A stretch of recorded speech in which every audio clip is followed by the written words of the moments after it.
bench press is sorted. I feel like I've got the recipe. All I have to do now is just play with the volume, make sure I recover. I can get through a lot of volume in the bench press now without any pains. So the only thing I have to think about now is how much can I recover from. And so some days I feel strong, other days I don't feel as strong, and that's because of the fluctuating recovery and the recovery ability. You know, shift work, you guys know the drill. A couple of night shifts set me back like 4 or 5 days in terms of recovery, it seems. For the squat though, the lower body, let's say squat and deadlift, and the ollie lifts, I've been playing recently with jumping, just simply jumping, pogo hops. I've been doing mostly. The reason for that is because I'm trying to do more jumping, so I jump when I ollie lift. This is something that I've been kind of thinking about last week. During the last 7 days, I've been jumping a few times every other day to kind of teach the body to jump. And so when I make that hip contact, I jump with that as well.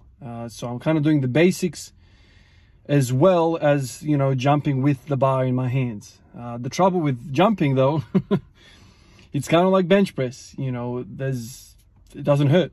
You know, you can do as much jumping as you want. And as a result of the jumping, I feel like my calves are getting tighter and tighter and tighter and tighter, which makes the squatting harder and harder and harder and harder.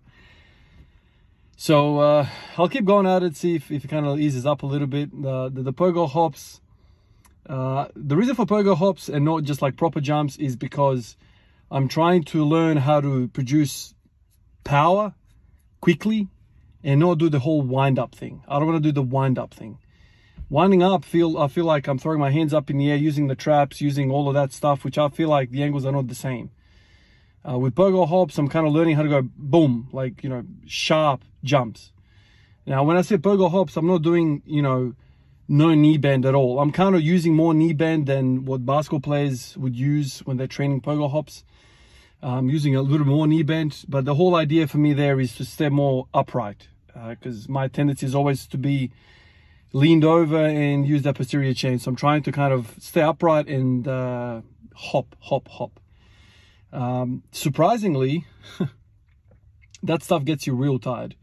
So I've been doing like 2-minute sets, that kind of thing, where I just hop for that duration of time. And in that time, like, my feet get lit up, my calves get lit up, my quads also get lit up.